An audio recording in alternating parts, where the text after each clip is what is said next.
tous et bienvenue à cette session d'information sur la différenciation en enseignement dans la classe de mathématiques. Alors, je me présente, mon nom est Geneviève Dupré, je suis tout nouvellement responsable des programmes de mathématiques et je suis en compagnie de ma collègue. Je vais la laisser se présenter. Bonjour, alors je suis Nathalie Crête, enseignante en prêt de service au programme de mathématiques primaire. Alors, je vais débuter la présentation et Nathalie prendra le micro un peu plus tard. Alors, pour commencer, une petite présentation de comment va se dérouler la rencontre pour que ce soit plus facile pour vous de suivre. Donc, dans un premier temps, on va présenter les objectifs de la présentation, se parler de ce que c'est que la différenciation pédagogique et dans un deuxième temps, la flexibilité pédagogique en apprentissage. Donc, on va aborder l'idée de planification d'une séquence d'enseignement, les 4 objets de différenciation pédagogique et ensuite des différents exemples vont vous être présentés en lien avec les mathématiques, des exemples plus généraux et ensuite des exemples précis pour chacun des cycles du primaire. Alors, les objectifs de cette rencontre. Dans un premier temps, on vise à ce que vous puissiez vous familiariser avec les 4 objets de différenciation pédagogique, soit les contenus, les moyens, les structures et les productions. Et dans un deuxième temps, bien sûr, l'objectif est d'exemplifier la flexibilité pédagogique en contexte d'une classe de mathématiques. Alors, sachez que la différenciation pédagogique est un élément, un concept qui est présent dans notre programme de formation de l'École québécoise. Donc, dans le programme de mathématiques, on retrouve, vous avez un petit extrait ici qui mentionne que l'enseignant doit miser sur la différenciation pédagogique pour amener l'élève à développer au maximum ses potentialités. Donc, le programme, en fait, incite les enseignants à prendre en compte l'hétérogénéité des élèves. Et à exploiter donc les champs d'intérêt des élèves, exploiter également les questions des élèves, respecter les différents styles et rythmes d'apprentissage et s'appuyer sur les ressources, les acquis de chacun des élèves. Donc, ce sont des éléments qui sont soulignés dans notre programme. Donc, c'est aussi ce qui nous a incité à offrir une formation sur le sujet. On parle de différenciation pédagogique. Il faut savoir qu'il existe beaucoup d'écrits, beaucoup de littérature à ce sujet-là. Il n'y a pas nécessairement un réel consensus auprès des auteurs sur une définition de ce que c'est que la différenciation pédagogique, mais il y a quand même des éléments communs qui ressortent d'un auteur à l'autre. Par exemple, on va parler d'un processus dans lequel l'enseignant ajuste son enseignement pour permettre à chacun des élèves d'atteindre un but d'apprentissage. Mais c'est aussi l'idée de prendre encore en compte les différents besoins des élèves et aussi leurs caractéristiques. On va trouver des moyens pour amener les élèves à leur plein potentiel, à faire leur apprentissage, mais sans perdre de vue le groupe. Donc, il y a aussi cette idée de groupe et non seulement d'individu. Un des extraits qu'on a mis à l'écran, qu'on trouvait intéressant pour certaines idées qui sont amenées, donc le Conseil supérieur de l'éducation, par exemple, dit que la pédagogie différenciée, c'est une démarche qui met en œuvre un ensemble diversifié de moyens d'enseignement et d'apprentissage pour permettre à des élèves d'âge, d'origine, d'aptitude et de savoir-faire hétérogènes d'atteindre par des voies différentes des objectifs communs et ultimement la réussite éducative. Quand on est en contexte de mathématiques et qu'on parle d'objectifs communs, à ce moment-là, on va parler d'apprentissage, de concepts et de processus qui sont communs. On peut parler aussi de développement de compétences qui est un objectif commun pour chacun des élèves et pour l'ensemble du groupe. Donc, quand on parle de réussite éducative, on ne parle pas nécessairement, on ne parle pas de nécessairement réussir une épreuve, mais plutôt de réaliser des apprentissages. Nuance à apporter. Sinon, on a aussi un autre élément qui est apporté par Mme Tomlinson, où elle dit que la différenciation, c'est une façon organisée mais flexible d'harmoniser l'enseignement et l'apprentissage pour rejoindre les enfants au point où ils en sont et les aider à réaliser une croissance maximale en tant qu'apprenants. Donc ici, le terme qui nous a accroché dans cette définition est vraiment l'idée de flexibilité. Ce qui nous amène à un concept sur lequel on s'est penché pour cette présentation, donc qui est la pédagogique en apprentissage. Donc, pour ce qui est de la flexibilité, il y a vraiment cette idée de souplesse. Donc, souplesse dans sa planification, souplesse dans ses actions, souplesse dans ce qu'on va accepter des élèves. Donc, toujours dans l'idée de lui répondre aux besoins spécifiques de chacun des élèves, mais aussi de ceux du groupe. Donc, ici, l'idée n'est pas de faire un enseignement individualisé, par exemple, mais vraiment de tenir compte des besoins du groupe. Et à travers ça, bien, on va donc planifier des choix donc, pour les offrir aux élèves à travers diverses options qui vont leur être présentées. Donc, c'est vraiment l'idée de s'adresser au groupe d'élèves et non à un élève en particulier, mais en tenant compte de chacun des individus. Donc, cet élément. Alors, quand on veut mettre en place ou on veut tenir compte de cet aspect de flexibilité pédagogique dans sa classe ou dans sa planification, dans un premier temps, évidemment, c'est important de se cibler une intention d'apprentissage, ce qui peut sembler évident, mais quand même qui mérite qu'on le nomme et qu'on le précise. Donc, cibler une intention d'apprentissage pour ensuite faire des choix en fonction de celle-ci. Donc, en mathématiques, on parle de cibler une intention d'apprentissage. Elle peut prendre différentes formes, elle peut cibler différents enjeux.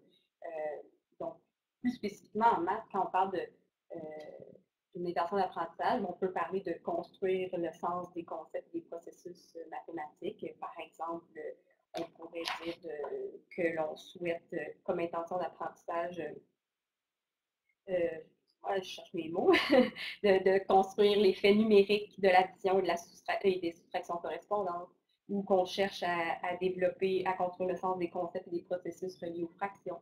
Donc, il y a cette idée d'avoir une intention sur un concept ou des concepts précis, en processus qui leur sont associés. Sinon, en termes d'intention d'apprentissage, on peut aussi cibler développer une compétence et leurs composantes, ou on pourrait aussi avoir comme intention de vouloir développer une compétence à travers une composante. Donc, on pourrait choisir de, par exemple, dans un premier temps, vouloir développer la compétence à résoudre des situations de problèmes, mais en abordant, par exemple, le décodage dans un premier temps ou l'application de stratégies en vue d'élaborer une démarche. Donc, cibler une composante ou cibler une compétence plus largement en mathématiques. On peut avoir des intentions d'apprentissage aussi qui visent des stratégies, donc développer des stratégies cognitives, métacognitives. Par exemple, est-ce qu'on pourrait vouloir développer chez l'élève sa capacité à examiner sa démarche pour voir à quel point elle est efficace. Donc, ce serait une stratégie qu'on pourrait vouloir développer chez les élèves. Donc, vous avez ici, c'est des exemples de ce sur quoi peut porter l'intention d'apprentissage, mais c'est important de la préciser au maximum avant d'arriver à l'étape suivante où on va souhaiter planifier nos actions pour faire place à la différenciation pédagogique dans sa classe, dans sa séquence d'enseignement. Donc, quand on parle de planifier la différenciation pédagogique, ça peut prendre différentes formes. Mais ce qui est important de retenir dans un premier temps, c'est qu'on parle de planifier pour le groupe. Donc, ça n'implique pas ici de faire une planification individualisée pour chacun de vos élèves. On s'adresse vraiment à notre groupe, donc la planification doit être faite en ce sens. La différenciation pédagogique peut prendre sa place à travers une activité. Donc, on pourrait planifier la différenciation pédagogique à travers une seule activité. On pourrait aussi l'avoir plus largement planifié la différenciation pédagogique sur une période. Donc, à travers une période, il y aura différents moments, différentes étapes où on va avoir des éléments de différenciation pédagogique, mais ça peut aussi se planifier sur une séquence. Donc, il ne faut pas nécessairement voir que chaque étape de notre enseignement doit toujours prévoir des éléments de différenciation à chaque pas, à chaque activité, à chaque outil, mais plutôt de le voir que sur une séquence d'apprentissage qui dure quelques périodes, de voir à travers ça comment je fais en sorte que je tiens compte de mes élèves, de leurs besoins, de leurs intérêts, de leurs défis, de leurs forces aussi, pour optimiser vraiment leur apprentissage. Donc, c'est vraiment sous cette forme qu'il faut le voir. Donc, dans une planification, on peut penser qu'il y a la période avant les apprentissages, pendant les apprentissages et après. Donc, il y a moyen de planifier, de prévoir des actions ou des moyens de différenciation pédagogique dans chacun de ces éléments-là. L'idée n'est pas nécessairement, comme je dis, à chaque étape, d'avoir différents moyens de différenciation, mais de s'assurer qu'on va peut-être aller jouer dans ces différents moments-là dans la planification de notre séquence. Quand on est dans le avant l'apprentissage et qu'on parle de tester, on est dans l'idée de tester les prérequis, aller faire ressortir, réactiver les connaissances antérieures de l'élève pour en tenir compte ensuite dans notre planification. Préparer certains élèves en leur fournissant peut-être des repères, par exemple, utiliser la table de conférence pour préparer certains élèves en vue d'un nouvel apprentissage. Ce sont des exemples d'éléments qui peuvent être traités avant un apprentissage. Quand on est dans le pendant, le deuxième temps, en termes de soutien, ben, on peut planifier le soutien qu'on va apporter aux élèves durant la réalisation d'une tâche ou durant un apprentissage. Donc, ce soutien-là peut se faire de différentes formes. On peut prévoir d'offrir un étayage à certains élèves en disant que c'est un soutien temporaire. Donc, un étayage en faisant soit une aide individuelle ou en guidant les interactions, par exemple, en posant des questions aux élèves qui vont un peu guider leur façon de partager leur raisonnement ou d'avancer dans leur raisonnement, par exemple. Aussi, quand on parle d'évaluer, on parle d'évaluer la progression des élèves. Donc, c'est un élément à tenir compte. Et dans le après, donc dans un troisième temps, après l'apprentissage, l'élève va avoir à s'exercer pour consolider ses apprentissages. Donc, quand on parle d'exercer, c'est vraiment dans l'idée de consolider sa compréhension, d'automatiser peut-être certains processus. Certains élèves vont avoir besoin de plus de temps peut-être pour cette partie de consolidation. Donc, c'est un élément qu'on peut tenir en compte. On pourrait proposer à ces élèves-là de se faire un plan de travail, par exemple. Ça pourrait être nécessaire de revoir certains concepts avec des élèves pour aussi s'assurer d'une bonne compréhension puis de leur capacité à réinvestir ensuite ces nouveaux apprentissages-là. On pourrait former des sous-groupes de besoins, par exemple.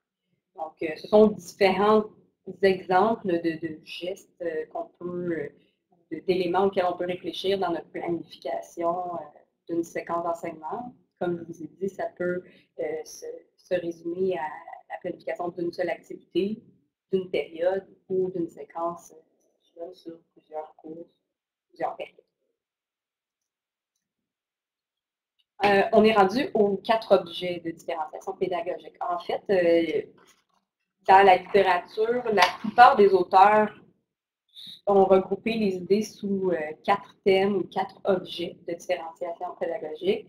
Parfois, la façon de nommer ces objets peut varier et certains auteurs vont peut-être même ressortir 5 objets de différenciation. Pour nous, aujourd'hui, nous avons choisi, notre choix s'est arrêté sur ces 4 éléments, donc contenu, moyen, structure et production. Donc, les diapositives qui suivent vont vous donner des explications ou des exemples pour chacun de ces objets de différenciation pédagogique. Je vais juste porter votre attention pour le deuxième objet, donc qui est les moyens. Ici, habituellement dans la littérature, vous allez retrouver le mot processus. Donc, la plupart des auteurs vont parler de processus. Mais ici, en mathématiques, on a choisi d'utiliser plutôt le terme moyen pour éviter la confusion avec les processus mathématiques. Parce qu'en fait, les processus mathématiques se retrouvent plutôt dans les contenus. Donc, afin d'éviter ces confusions dans le langage, on a choisi de nommer le deuxième objet comme étant les moyens. Mais en fait, ça réfère au processus dans la littérature. Donc, aussi une petite note avant qu'on passe à l'exemplification de chacun de ces objets de différenciation. C'est important de savoir que ce ne sont pas des boîtes fermées. Donc, quand on propose des pistes, des actions, des outils et qu'on va vous les proposer dans certaines catégories, mais il faut savoir que chacun des objets de différenciation sont interreliés entre eux et un élément qui, dans un certain cas, se retrouve dans les contenus, pourrait se retrouver dans les moyens Évidemment, c'est toujours en fonction de l'intention d'apprentissage. Donc, le statut, si on veut, de l'intervention peut changer en fonction de l'intention d'apprentissage. Il faut savoir aussi que quand on fait de la différenciation pédagogique sur un des objets, il va y avoir nécessairement une influence sur les autres objets de différenciation. Donc, il y a vraiment une interrelation entre ces objets qui vont s'influencer les uns les autres. Alors, on commence avec les contenus. Pour savoir globalement ce que ça veut dire quand on parle de contenu en différenciation pédagogique. En mathématiques, on va parler des compétences, des composantes des 3 compétences du programme de mathématiques. On parle aussi des concepts, des processus et du vocabulaire mathématique. On va aussi inclure là-dedans tout ce qui est symbolisme et les modes de représentation. Donc, c'est ce qu'on retrouve dans les contenus. En termes de moyens, les moyens, ça regroupe autant les stratégies et pratiques utilisées par l'enseignant que les ressources et les stratégies mobilisées par l'élève. Donc ici, on a 2 voies pour travailler sur les moyens en termes de différenciation pédagogique. On peut aller jouer sur nos actions d'enseignants et on peut aussi aller influencer les actions des élèves, donc dans ce qu'on va accepter des élèves et dans ce qu'on va leur proposer. Ensuite, pour ce qui est des structures. Alors, les structures, on parle d'environnement d'apprentissage. Donc, en général, ça va être dans la classe, comment la classe est organisée, et les modalités organisationnelles. Donc, on parle de comment la classe va être organisée, si on fait des îlots, des ateliers, pour ceux qui travaillent avec des ateliers, il peut y avoir des regroupements, une table de conférence. Donc, c'est vraiment bon, comment on va organiser notre classe et aussi comment on va regrouper les élèves, comment on va les faire travailler. Donc, c'est vraiment l'idée d'environnement d'apprentissage au sein duquel les élèves évoluent. Et en ce qui concerne les productions, quand on parle de production, en fait, là, on s'intéresse aux façons de démontrer sa compréhension et ses stratégies. Donc, ça peut être autant par l'élève que par l'enseignant, mais ça va être plus souvent dans le cas de l'élève. Donc, c'est dans l'idée de ce que l'élève va produire pour nous démontrer sa compréhension. Et donc, ça va prendre différentes formes. On va avoir des exemples dans les prochaines diapositives, mais ça pourrait aussi être les façons de l'enseignant de démontrer sa compréhension d'une stratégie d'un élève ou sa compréhension d'un problème ou d'une tâche à réaliser. Donc, voilà pour les 4 objets de différenciation très générales. Et si on prend le temps de regarder quelques exemples, on est encore dans le général, mais quand même dans le contexte des mathématiques. Alors, si on veut aller jouer sur les contenus, donc faire place à de la flexibilité pédagogique en termes de contenu dans notre classe, on peut aller, bon, évidemment, en fonction de notre intention d'apprentissage, on va aller cibler des contenus de la progression de l'apprentissage. Et là, on peut aller jouer avec ça en fonction de.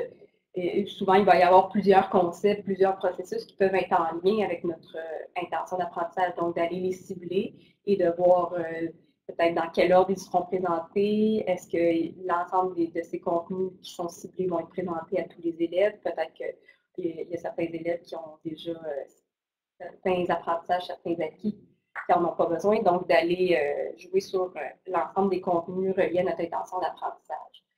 Ça peut être aussi l'idée d'aller cibler une composante d'une compétence, comme je le mentionnais plus tôt, plutôt que de travailler sur le développement d'une compétence de façon globale, on pourrait cibler une des composantes pour travailler plus spécifiquement cet élément-là qui répondrait à un besoin d'élèves ou du groupe.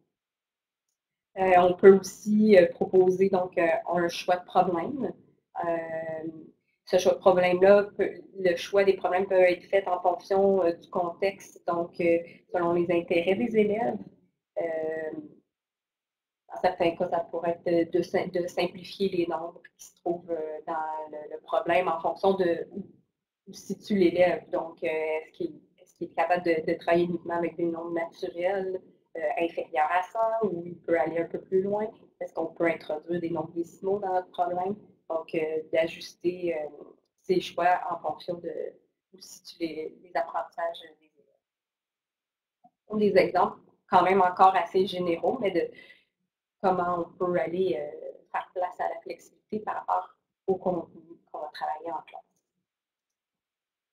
En ce qui concerne les moyens, alors pour ce qui est de l'enseignant, donc vous voyez qu'on a utilisé 2 fois le petit icône, donc vous avez le plus grand bonhomme qui représente l'enseignant et ici en bas un plus petit pour représenter l'élève. Alors pour ce qui est de l'enseignant, une piste qui permet de vraiment user, de faire place à la flexibilité pédagogique, c'est par exemple d'activer les connaissances antérieures, donc prendre ce temps avec les élèves pour recueillir de l'information, aller chercher leur bagage, puis ce qui va permettre après ça d'aller voir les forces, les défis des élèves et d'ajuster notre planification en fonction de tout ça. Ensuite, quand on parle de mettre en évidence les stratégies, les processus mathématiques, on peut, pour faire ça, questionner les élèves pour les amener à être conscients de leur stratégie. Donc ça, c'est un élément qui est très gagnant en mathématiques. Donc, questionner pour faire ressortir, mettre en évidence, rendre conscient, aussi structurer quand l'élève doit mettre en mots, ça l'amène aussi à structurer sa pensée. On peut planifier des entretiens avec les élèves pour leur permettre de commenter leur démarche, par exemple, ou compléter les informations qui manquent sur le document. Aussi, on pourrait, comme enseignant, offrir une série de tâches ciblées qui vont représenter un niveau de complexité qui augmente graduellement. Ce sont des exemples. Pour ce qui est de l'élève, on peut l'amener donc à modéliser une stratégie ou un processus mathématique. Donc, formellement, de prendre le temps de mettre ça, de rendre ça plus explicite. Donc, partager sa stratégie avec le groupe ou un sous-groupe. Et aussi, ce qui est intéressant avec ça, c'est l'idée d'amener les élèves à utiliser une nouvelle stratégie ou un nouveau processus. Donc, quand il y a eu un partage, soit en équipe ou en grand groupe, les élèves, ça leur permet entre autres d'apprendre une nouvelle stratégie ou des nouveaux processus. Donc, comme enseignant, d'encourager les élèves à oser essayer une nouvelle stratégie ou de tenter de mobiliser un nouveau processus peut être donc une façon de varier les façons de faire, puis d'amener l'élève à aussi oser faire autrement, et ce qui va l'amener à faire de nouveaux apprentissages aussi. Donc, tout ça, le partage peut évidemment se faire à l'oral, mais on pourrait aussi, comme moyen, par exemple, permettre à l'élève de prendre connaissance d'un problème ou d'une tâche préalablement. Un élève qui aurait des gros enjeux de difficultés au niveau de la lecture, on pourrait enregistrer quelqu'un qui lit le problème et permettre à un élève de l'écouter. On pourrait accompagner les élèves vers l'autonomie en leur fournissant des clés pour apprendre.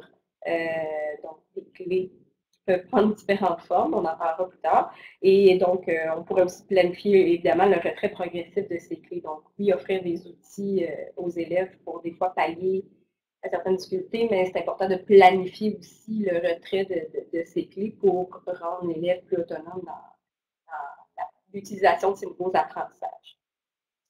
En termes de moyens en mathématiques, je pense qu'un des outils qui est très puissant en termes de faire place à de la flexibilité pédagogique et faire des mathématiques, c'est l'usage de la résolution de problèmes.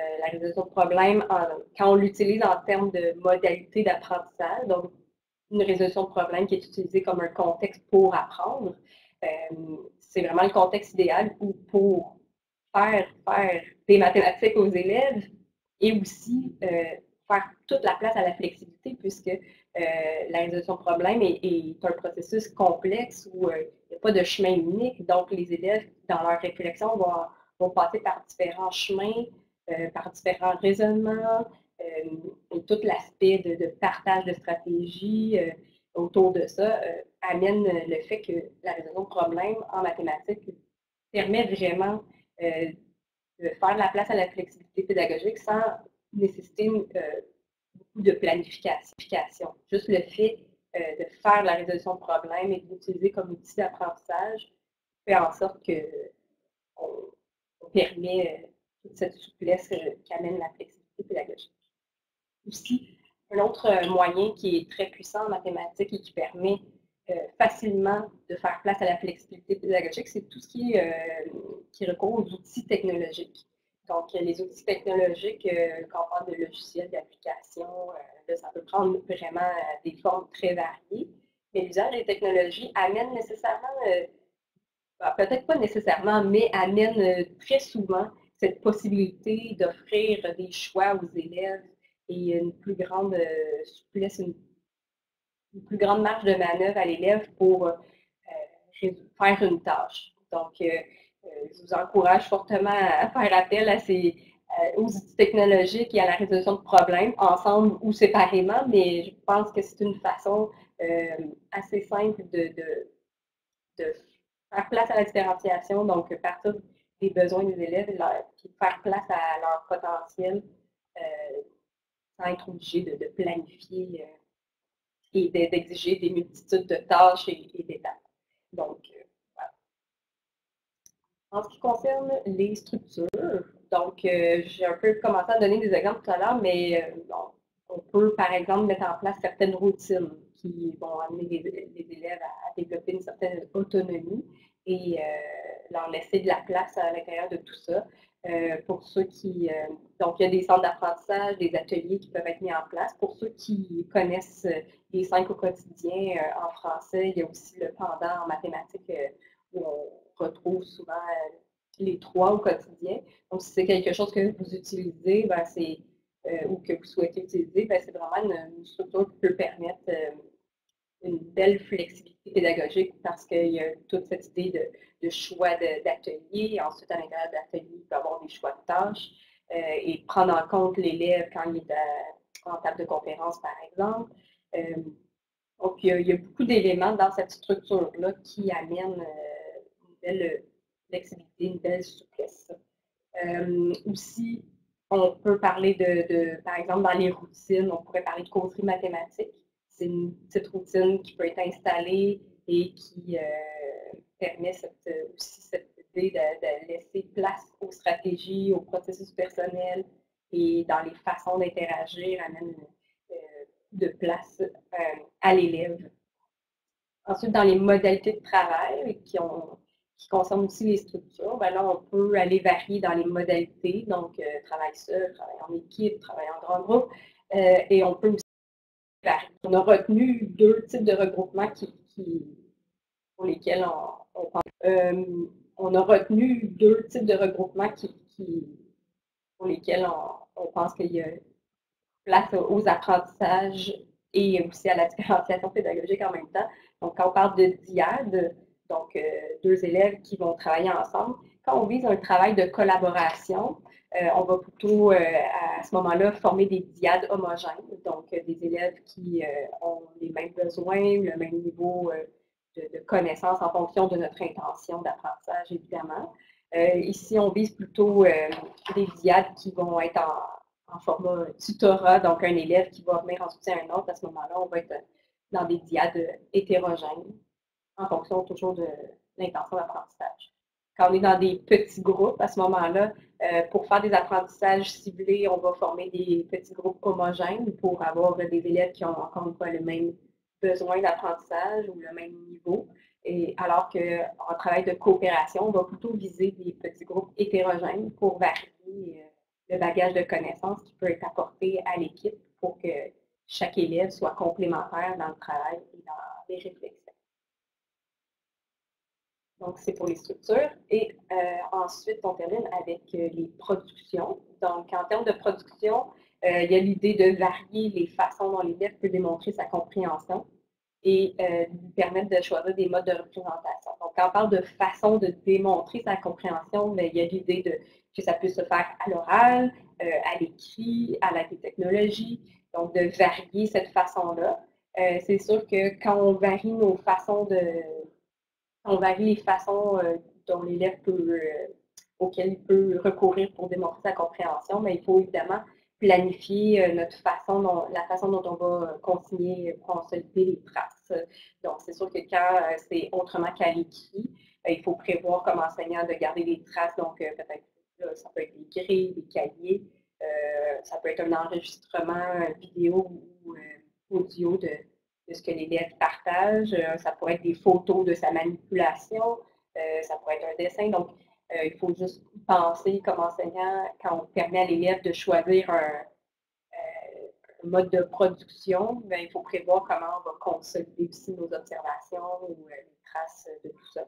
Et quand on parle de choisir, de permettre à l'élève de choisir un mode de représentation, bien là, évidemment, on peut avoir recours aux mots, donc des explications en texte, mais évidemment, il y a aussi le symbolisme, c'en est un, mais le matériel de manipulation qui permet d'utiliser ce mode de représentation-là et une option possible, des schémas, des tableaux, donc tous les modes de représentation possibles, donc d'offrir des choix à l'élève. Ça peut être des choix dirigés en fonction de la tâche, mais ça peut aussi être plus large et l'élève va vraiment aller choisir en fonction soit de son niveau d'aisance ou en fonction de ce que la tâche nécessite de faire. Donc, l'outil qui va être le plus pertinent, ou le mode de représentation va être le plus pertinent dans cette situation-là. Alors, là, on a fait le tour globalement des 4 objets de différenciation, donc contenu, moyen et structure. Je suis persuadée que dans ce que je vous ai partagé, il y a sûrement plusieurs éléments dans lesquels vous êtes reconnus. Vous avez sûrement entendu des choses que vous vous êtes dit, ah oui, ça, je le fais déjà, ou ça, je pense que ce serait facile pour moi de le faire. Et peut-être qu'il y a aussi des défis par rapport à d'autres objets de différenciation pour lesquels ça pourrait sembler un défi personnel peut-être plus grand. Donc, avant de poursuivre, j'aurais envie de sonder un peu l'auditoire, donc en utilisant les étampes. Donc, en bas où vous voyez le petit crochet, vous pouvez choisir une forme, une couleur. Donc, j'aimerais que vous utilisiez une étampe pour aller indiquer au tableau avec quel objet de différenciation vous vous sentez le plus à l'aise. Et il peut y avoir plusieurs, vous pouvez indiquer une étampe à plusieurs des objets de différenciation pédagogique, bien sûr.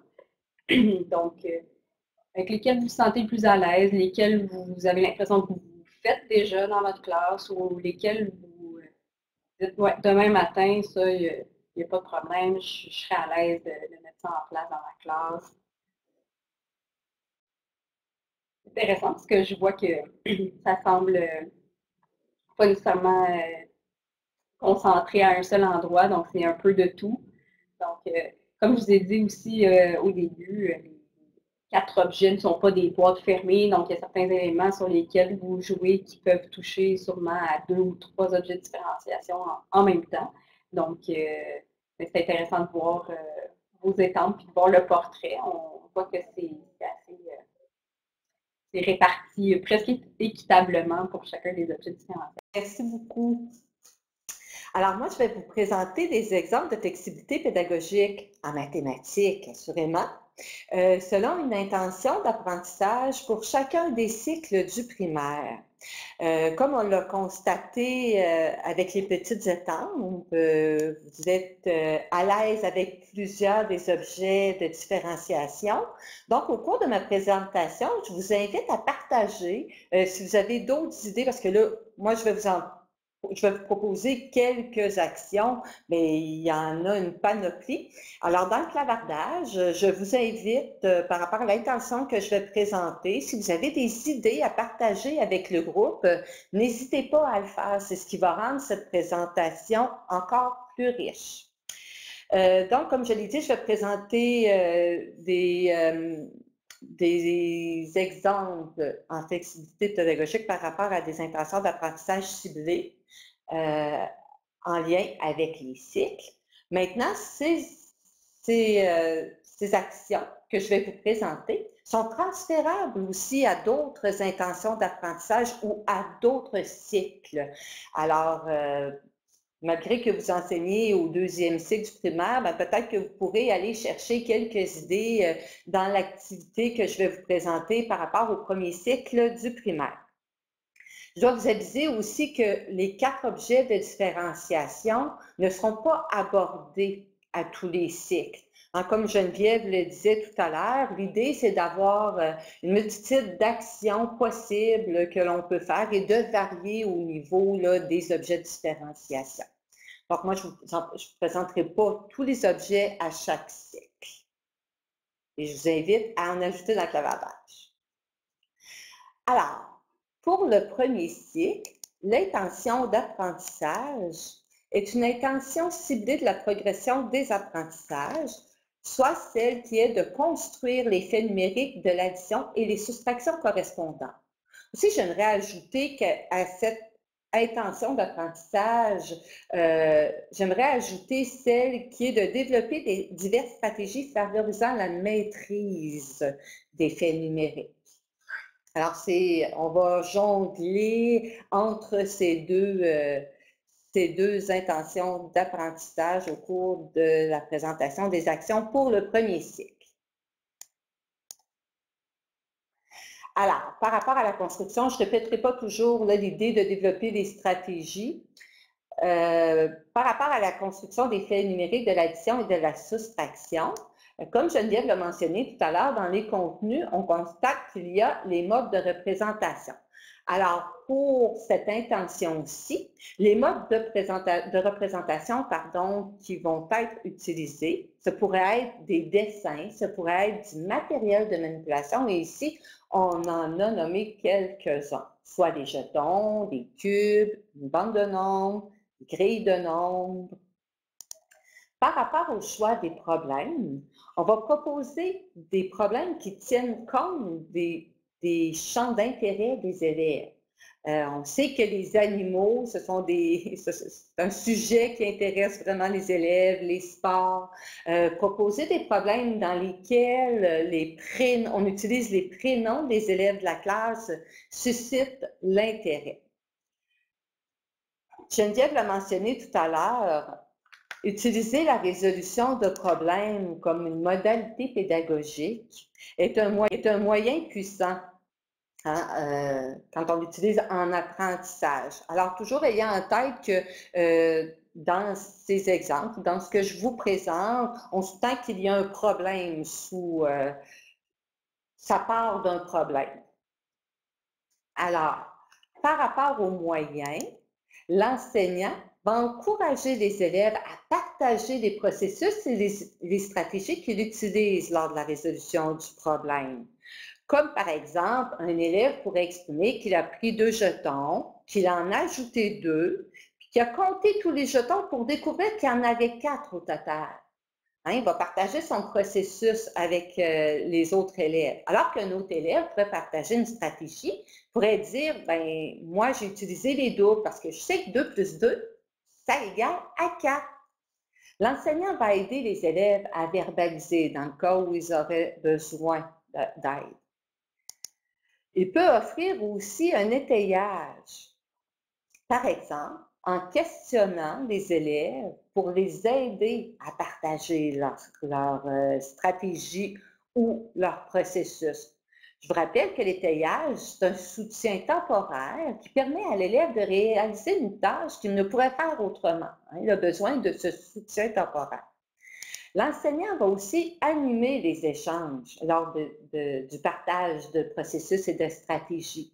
Amener les élèves à comparer leurs stratégies, puis à voir parmi les stratégies utilisées par les pairs quelles sont les stratégies efficaces. Il va pouvoir en ajouter dans son répertoire à lui. Par rapport aux moyens, Geneviève l'a nommé aussi tout à l'heure, bon, il y a un côté qui concerne davantage l'enseignant, mais aussi on parle de moyens pour l'élève. Alors, l'élève, quant à lui, pourra utiliser une nouvelle stratégie, pourra se donner le défi d'utiliser une nouvelle stratégie qu'un père a présentée, comme par exemple, tout à l'heure, on parlait des doubles. Mais il pourrait aussi modéliser une stratégie ou un processus.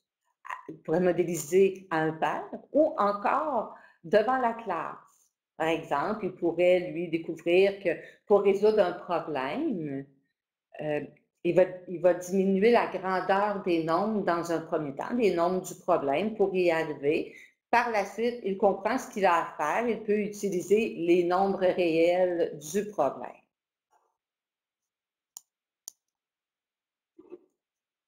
Quant aux structures, par rapport, je vous rappelle qu'on est au premier cycle, dans la construction des faits numériques et développer des stratégies qui vont permettre la maîtrise des faits numériques. Alors, par rapport à l'environnement d'apprentissage, l'enseignant peut créer un coin mathématique. Un coin mathématique dans lequel on va retrouver des jeux avec des dés, des cartes, des calculatrices, différents logiciels, certaines applications qui vont aider l'élève, qui vont amener l'élève à construire les phénomènes numériques et à développer des stratégies. Dans les modalités organisationnelles, c'est un mot avec lequel j'ai de la difficulté, l'enseignant peut former des diades. C'est plus facile pour l'élève de partager son raisonnement ou sa stratégie lorsqu'il est seul avec un ami plutôt que de le faire devant le groupe. Puis l'enseignant peut aussi former des petits groupes. Certains élèves ont parfois besoin de plus de temps pour cette construction ou pour développer des stratégies. Donc, à l'aide de petits groupes, l'enseignant peut voir certains élèves et leur proposer des problèmes supplémentaires qui vont les amener à cette construction.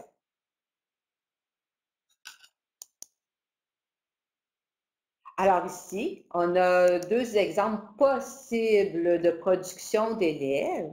Geneviève l'a mentionné tout à l'heure, on veut varier la façon de faire. Alors, l'élève peut le faire à l'oral, peut faire seulement l'oral, il peut le faire à l'oral et avec du matériel, ou pourrait le faire seulement avec du matériel. Alors ici, on a fait là, une petite bulle pour montrer là, ce que l'élève pourrait partager à l'oral. Pourrait utiliser, par exemple, une boîte de 10 et dire, bon, dans cette boîte, je dépose 7 jetons, j'ajoute 3 jetons.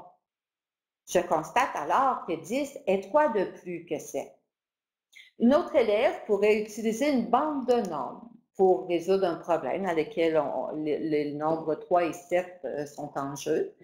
On pourrait repérer dans un premier temps la case 3 et avancer de cette case pour trouver une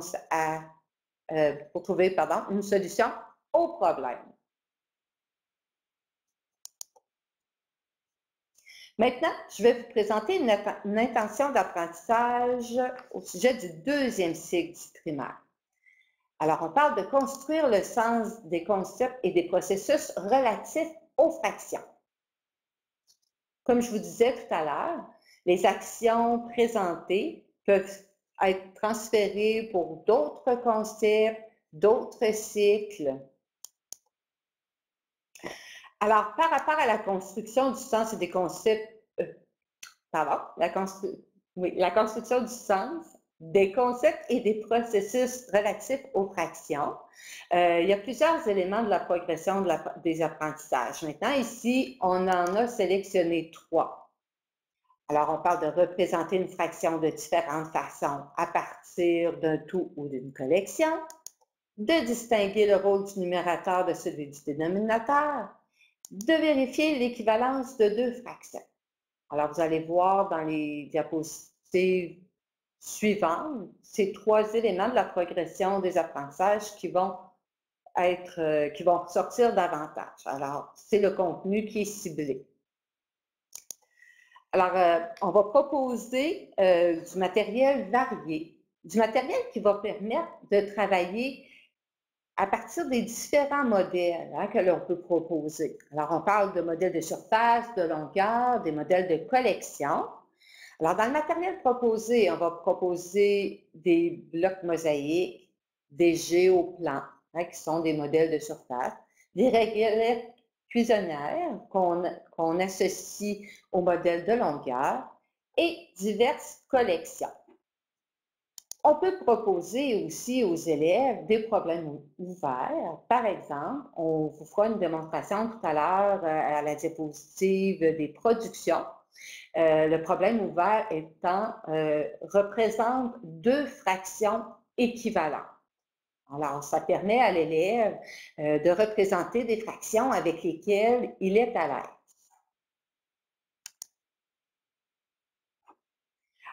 Alors, on va amorcer la séquence d'apprentissage en posant des questions ouvertes. Par exemple, qu'est-ce que vous avez déjà appris par rapport aux fractions? L'idée, c'est de faire émerger les connaissances antérieures des élèves. Comme Geneviève l'a mentionné tout à l'heure, réactiver les concepts utiles pour l'apprentissage. L'apprentissage peut constituer une aide efficace pour les élèves et plus particulièrement des élèves peut-être qui auraient certaines difficultés. Alors ici, ce que vous voyez sur la diapositive et ce que je vais vous présenter, puisqu'on parle d'une activité, oui, une intention d'apprentissage du deuxième cycle, on va partir de ce que l'élève a fait au premier cycle par rapport aux fractions. Alors, on va lui demander de quoi tu te souviens, qu'est-ce que tu as appris.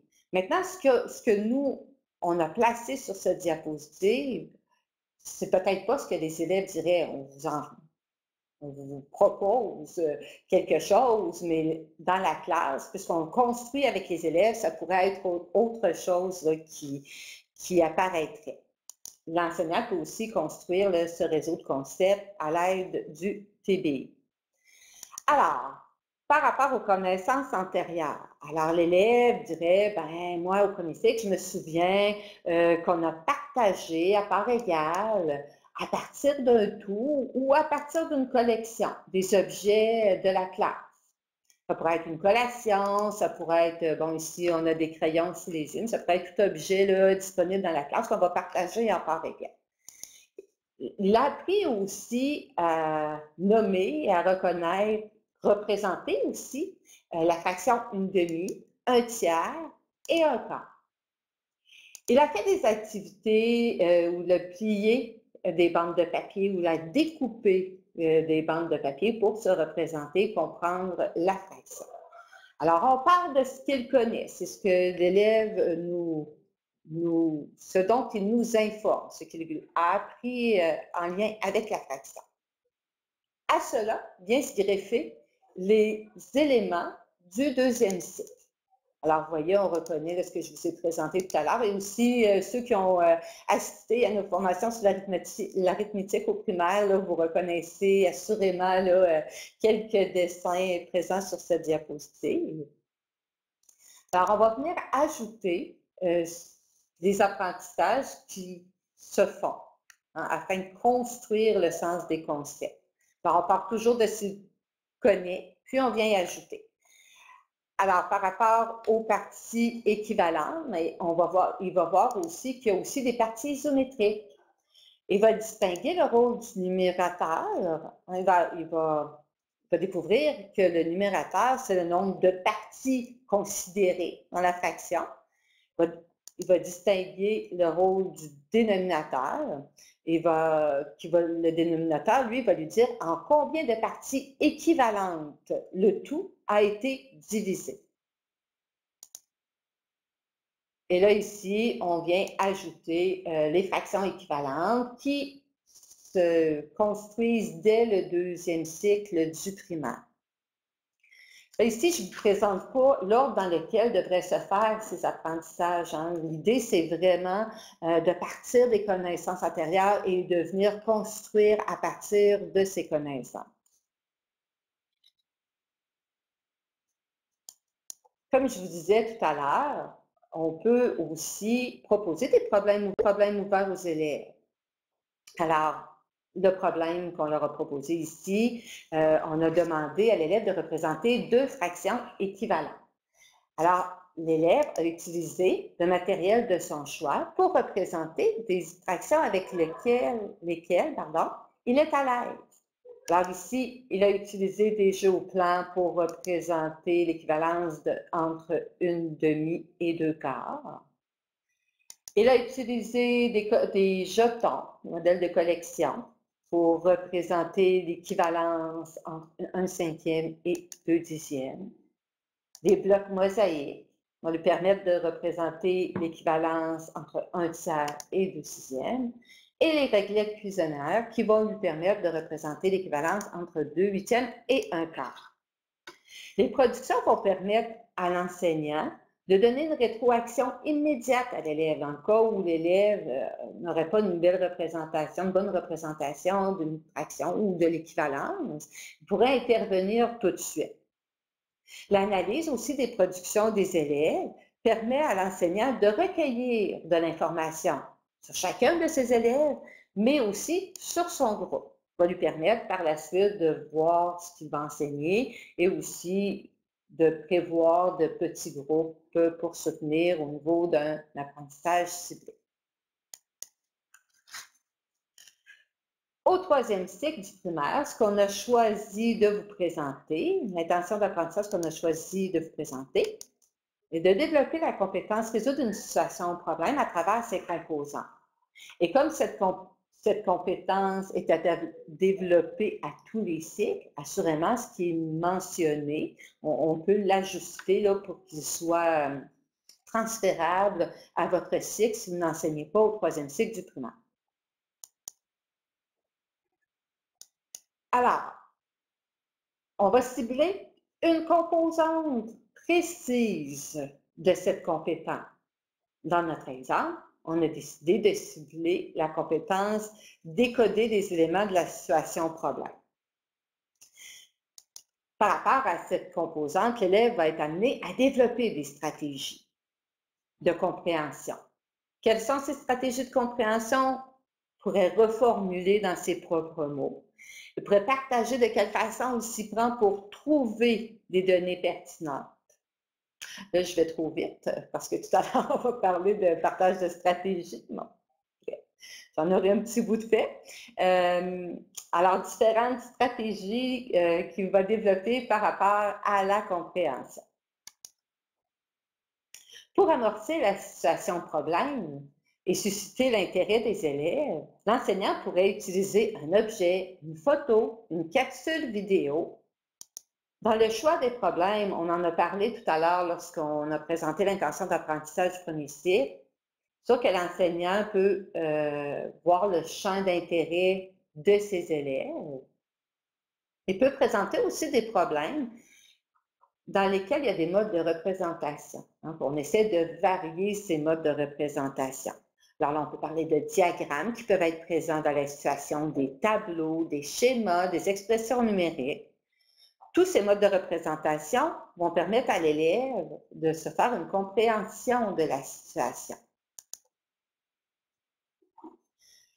Alors, par rapport aux moyens, alors l'enseignant va questionner les élèves sur leur compréhension de la situation, comme par exemple, bon, je suis allée un petit peu vite tout à l'heure, mais il peut demander aux élèves de reformuler dans ses propres mots, comment il se prend pour trouver des données pertinentes. Est-ce que les données sont toutes pertinentes? Est-ce qu'il manque des données? Est-ce qu'il y a des données qui sont superflues? Hein? Il peut questionner les élèves pour les amener à se faire une compréhension de la situation. Il va encourager les élèves à partager ces stratégies. Il va les accueillir, les stratégies partagées par les élèves. Il va aussi amener les élèves à comparer leurs stratégies à celles des autres. Puis aussi, il va questionner les élèves afin de les amener à se demander: ai-je une bonne stratégie? Quelle stratégie utilisée par mes pairs je pourrais ajouter à mon répertoire de stratégies? Alors, l'élève, quant à lui, il pourrait utiliser une nouvelle stratégie partagée par ses pairs, modéliser une stratégie devant, la modéliser à un élève en particulier ou à la classe ou devant la classe. Alors, par rapport aux structures, le travail pourrait être amorcé individuellement. L'élève pourrait réfléchir à sa compréhension de la situation de façon individuelle, pourrait en discuter en diade pour peaufiner sa compréhension. Il pourrait en discuter en diade avec un élève. L'idée aussi est de favoriser les interactions en diade, en petits groupes ou en groupe classe.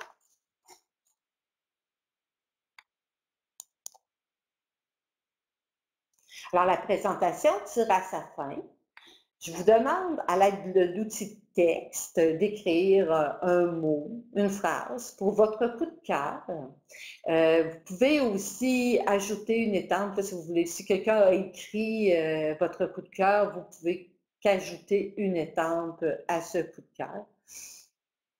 Alors, je vous remercie de votre attention. J'espère qu'on vous a on vous a proposé de belles actions possibles à mettre en place dans vos classes par rapport aux objets de différenciation pédagogique. Merci pour ça.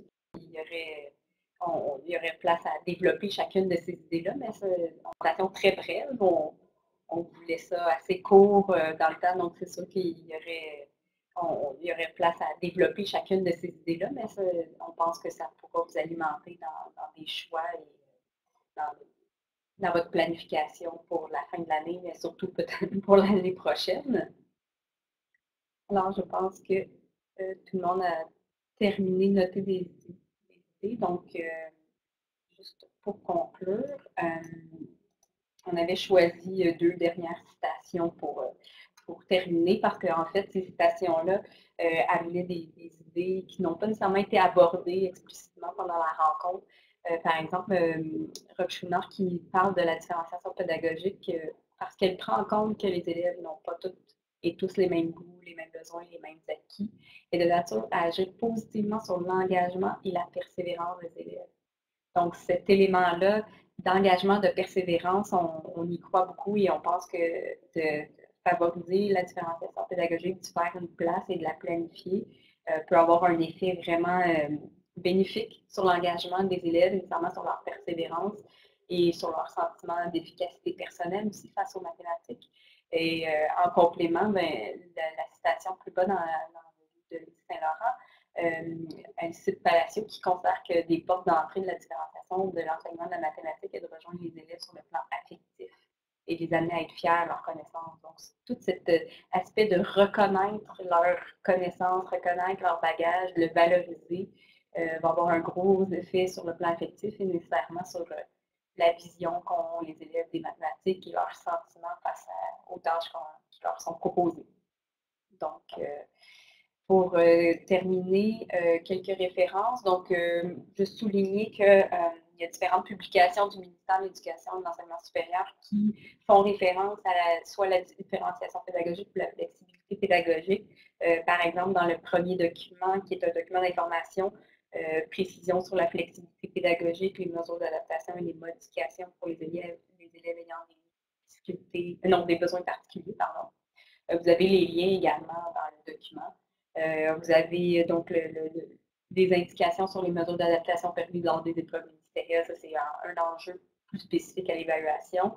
Même chose dans le troisième document qui est l'instruction annuelle, donc dans lequel on retrouve des indications par rapport aux modifications ou des attentes par rapport aux exigences du programme. Donc là, on est dans un autre volet complètement.